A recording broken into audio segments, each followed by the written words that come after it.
Any ویز جو production houses میرے دل کے بہت قریب تھے میں نے ان سب کو لاک کر لیا ہوا تھا کہ میں جنوری میں انشاءاللہ کم بیک کروں گی، اور جس کا بھی اسکرپٹ پسند آئے گا تو میں ان کے ساتھ کام شروع کر دوں گی. تیاری میری پوری چل رہی تھی، لیکن ایک دن احساس ہوا کہ مجھے زندگی میں چاہیے کیا تھا. اچھا، جب یہ میں نے سوچا تو مجھے سمجھ آئی مجھے تو فیملی چاہیے تھی. فیملی میں مل گئی.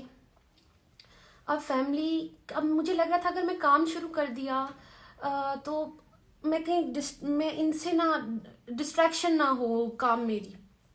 تو اچھا، مجھے سمجھ نہیں آ رہی تھی کہ میں کیا کروں. میں ورک آؤٹ ٹیچر تھے میرے پاس، اور میں نے انہیں سے سوال کر دیا. میں نے کہا سر میرے پاس میں ان سے کافی چیزیں شیئر کرتی تھی. میں نے ان کو کہا کہ سر میری یہ کتاب ایک شیلف پہ پڑی رہتی ہے، قرآن مجید، اور ہم سب کے گھروں میں ہوتی ہے، یہ ہمیں سے بڑی عزت دیتے ہیں اور ٹاپ جگہ پہ رکھ دیتے ہیں. کبھی کھول کے تو دیکھتے نہیں ہیں، تب دیکھتے ہیں جب کبھی رمضان ہو یا اللہ معاف کرے کسی کوئی انتقال کر جائے، مطلب ہم تب اس طرح تک اپروچ کرتے ہیں. اینی ویز بات یہ ہے کہ میں نے قرآن کو اپروچ کرنا چاہا، تو اس سلسلے میں میں نے اپنے ٹیچر سے پوچھا. ٹیچر کی بہن بھی پڑھ رہی تھیں تو انہوں نے مجھے نا اس قرآن سے کنیکٹ کروا دیا. تو میں نے ابھی میں چیپٹر 2 تک پہنچی تھی، تو وچ از سورہ بقرہ. اقرا وہ چھوٹی سی بچی ہیں 23 ایئرس کی، اور میں نے ان سے ایک چیز شیئر کی. میں نے کہا میں اس قرآن کو مجھے نہیں پتا، اس کا میں اکیلے میں پڑھتی ہوں تو مجھے سمجھ نہیں آتی ہے، تو آپ تھوڑی سی مجھے تفسیر بتا دیں. تو انہوں نے کہا میں آپ کی ہیلپ کروں گی. انہوں نے مجھے اچھا سا سمجھانا شروع کیا. ابھی کوئی دوسرا تیسرا دن تھا تو میں چیپٹر 2 پہ آئی تو مجھے ایک آئینہ سا دکھا کہ مجھے ایسا لگا جیسے قرآن مجھ سے بات کر رہا ہے.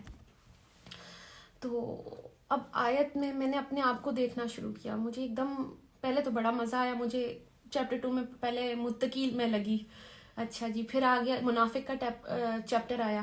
تو کہیں نہ کہیں مجھے دل میں ایسی کھٹکی آئی کہ کہیں میں اس کیٹیگری میں تو نہیں فال کری کہ جو آسان لگتا ہے وہ تو میں کر لیتی ہوں، اللہ کیونکہ مسلمان تو ہوں، تو جو آسان لگتا ہے وہ میں کر لیتی ہوں، جو مشکل ہیں چیزیں وہ کیوں چھوڑ دیتی ہوں. فار ایگزامپل اگر میں شوبز کی بات کرتی ہوں، اٹس اے بیوٹیفل فیلڈ، لیکن جو میں کری تھی کہیں اس میں اللہ کو تو نہیں ناراض کری تھی.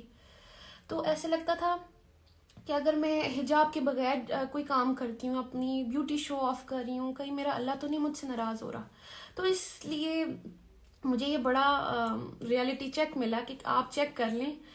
ایکچولی میں نے چیپٹر 2 کو وہ آئینہ سمجھا اور اس پہ بہت فوکس ہوا میرا. میں نے اللہ کی طرف رجوع کیا.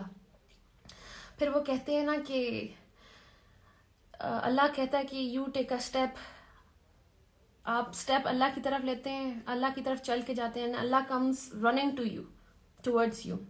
تو میرے ساتھ بھی ایسے ہی ہوا. جب میں قرآن کی طرف پہنچنا چاہا مجھے نہیں پتا چل رہا کہ کیسے سب میری طرف آنا شروع ہو گئے. میں نے صرف کھولنا چاہا تھا، دیکھا اور سب کچھ خود سے ہونا شروع ہو گیا.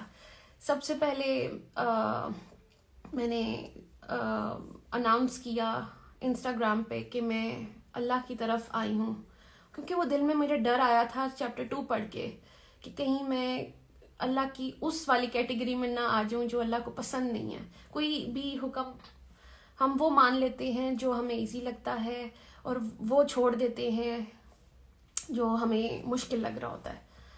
تو مجھے یہ حجاب پہننا مشکل لگتا تھا شاید، کیونکہ مجھے لگ رہا تھا کہ صرف کریشن کو خوش کرنا ہے، اور اس کو کریشن کو خوش کر کے میں اندر سے خوش نہیں تھی.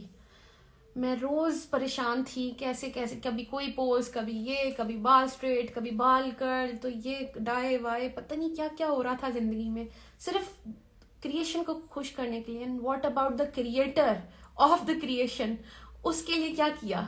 مطلب اگر یہ کریشن کو امپریس کرتے کرتے میں اللہ کے پاس چلی گئی تو میں اللہ کو کیا منہ دکھاتی کہ تم نے میرے لیے کیا کیا. فار ایگزامپل میں ابھی ادھر بھی آ رہی تھی تو میری اتنی اچھی تیاری تھی کہ میں تیار ہو کے جاؤں گی، میں اپنی بات کروں گی، میں نے سمجھا کہ میں آپ لوگوں تک کیا میسج لاؤں، مطلب تیاری تھی میری. واٹ ایف میں اللہ کے پاس چلی جاتی اور میری کوئی تیاری نہیں ہوتی؟ تو بات یہ کہ بیسٹ ایکٹر بننے کے لیے بھی میں نے اتنی تیاری کی. تو ابھی جیسے میں نے آپ سے حدیث شیئر کی تھی کہ اللہ کے رسول صلی اللہ علیہ وآلہ وسلم نے فرمایا کہ تم میں سے بہتر شخص وہ ہے جو قرآن سیکھے, قرآن کا علم سیکھے اور آگے دوسروں تک پہنچائے. اب بیسٹ ایکٹر تو میں بن گئی. اب ضروری تو نہیں کہ بیسٹ ایکٹر ایک اچھا انسان بھی ہو, ایک اچھی بیوی بھی ہو, اچھی ماں بھی ہو, اچھی بیٹی بھی ہو, اچھی بہن بھی ہو, اچھی بہو بھی ہو,